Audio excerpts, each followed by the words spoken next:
आज के हम टॉपिक में ये सीखने वाले हैं कि हैव टू और हैज टू का प्रयोग कैसे करते हैं। देखिए, हैव टू और हैज टू का प्रयोग करते हैं प्रेजेंट में अपने कंपल्जन को शो करने के लिए। अब कंपल्जन क्या होता है? कंपल्जन का मतलब ये होता है कि अगर हम अपने सेंटेंस के माध्यम से ये बताना चाहते हैं कि कोई कार्य करना वर्तमान में काफी जरूरी है, बहुत जरूरी है, तो ऐसे में हम हैव टू या हैज टू का प्रयोग करते हैं। अगर हम इसके हिंदी सेंटेंस की तरफ जाएं तो क्रिया के अंत में आता है पढ़ता है, पढ़ती है, पढ़ते हैं, या ना है, नी है, ने है। जैसे मुझे वीडियो अपलोड करना पड़ता है, जब मुझे वीडियो अपलोड करना है, उसे सुबह हमें दौड़ना पड़ता है या उससे सुबह हमें दौड़ना है, हम लोगों को उसकी मदद करनी पड़ती है या हम लोगों को उसकी मदद करनी है। तो ऐसे में चाहे पढ़ता है, पढ़ती है, पढ़ते हैं हो हिंदी में, चाहे ना है, नी है, ने हो, हम दोनों तरीके से हो पर बनाएंगे एक ही तरीके से, हैव टू या हैज टू के मदद से। तो कंपल्जन शो करता है। अच्छा, ऐसे भी कंपल्जन जो शब्द है ना, ये नाउन है। जब किसी वर्ड क्लास में ION आ जाता है तो नाउन होता है। तो ये जो कंपल्जन है ये नाउन है और ये कंपल्सरी इसी से बना है, और कंपल्सरी क्या है? एडजेक्टिव है। ठीक, अब यहां देखते हैं। देखिए, हैव टू, हैज टू, इसको प्रेजेंट में रखते हैं। पढ़ता है, पढ़ती है, पढ़ते हैं, हिंदी आता है, ना है, नी है, ने है, हिंदी आता है। ठीक, रूल होता है सब्जेक्ट के साथ हैव टू या हैज टू, V1 और ऑब्जेक्ट। तो अगर प्लूरल सब्जेक्ट हो जैसे आई, यू, वी और दे, तो हम हैव टू लगाएंगे। अगर सब्जेक्ट सिंगुलर हो जैसे ही, शी, इट और नेम, तो हम हैज टू लगाएंगे। तो यहां दिया है मुझे इस कमरे में अकेले रहना पड़ता है, तो मुझे क्या होगा? आई के साथ हैव टू लगाएंगे, क्योंकि आई के साथ क्या लगा है? Have to. तो हमने लिखा यहां से आई हैव टू, वर्ब हो गया, ये लगेगा नहीं। वर्ब क्या हो रहा है? I have to. रहना का होता है लिव, अलोन हो जाएगा अकेले, इस कमरे में, तो मे का हो जाएगा इन, इसका हो जाएगा दिस, और यहां पे कमरा का हो जाएगा room. I have to live alone in this room. हम इसके जब नेगेटिव की तरफ आते हैं तो क्या होता है? सब्जेक्ट के बाद डू और डज लग जाता है, फिर लग जाएगा नॉट, नॉट के बाद हैव टू आएगा। याद रखिएगा, नेगेटिव से हम हैज टू के हटा देते हैं, सिर्फ हैव टू आता है।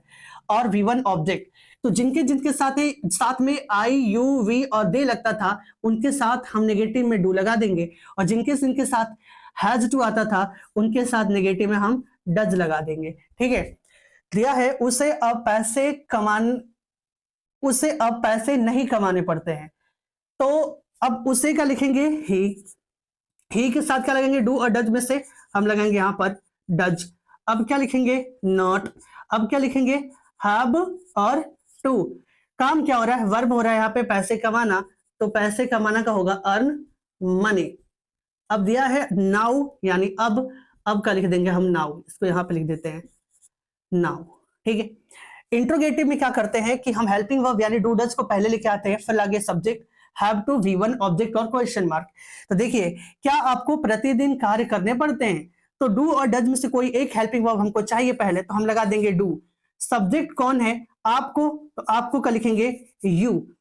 हैव टू है तो हमने लिखा यहाँ पे हैव और टू। वर्ब क्या हो रहा है? काम करना, तो होगा वर्क, मतलब काम करना। प्रतिदिन लिया है तो लिखेंगे एवरी डे, क्वेश्चन मार्क, क्योंकि इंट्रोगेटिव है। इसी का नेगेटिव बनाएंगे तो जस्ट सब्जेक्ट के बाद नॉट लगा लेंगे, फिर हैव टू, V1 और ऑब्जेक्ट क्वेश्चन मार्क। क्या उसे पत्र नहीं लिखना पड़ता है? डू या डज में से किसी एक को रखेंगे, तो हम यहां हमको रखना पड़ेगा डज को। क्यों? क्योंकि सब्जेक्ट है उसे का होगा हे। अब लिखेंगे यहां पे नॉट। अब हैव टू है तो हैव और टू। पत्र लिखने के बारे में बात किया जा रहा है, तो write a letter, question mark. अब हम इसके इंट्रोगेटिव WH वर्ड की तरफ आते हैं। WH वर्ड में क्या होता है कि हम पहले ही WH वर्ड को रखते हैं, फिर रखते हैं हेल्पिंग वर्ब। तो यहां डू डज हेल्पिंग वर्ब है, सब्जेक्ट के बाद हैव टू, V1 और ऑब्जेक्ट। यहां देखिए, आपको अपने पिता के साथ कहां ठहरना पड़ता है, तो मैंने बोला यहां पे WH वर्ड ढूंढना है, तो यहां कहां है ना, तो कहां को हमने क्या लिखा? वेयर लिखा आपने। डू और डज में से किसी एक को रखेंगे, तो क्या रखेंगे? यहां से हम डू रखेंगे। डू इसलिए रखेंगे क्योंकि सब्जेक्ट कौन है? आपके लिए हो गया यू के लिए डू लगता है, इसलिए डू लगा। सब्जेक्ट को क्या रखेंगे हम यहाँ पे? हैव और टू।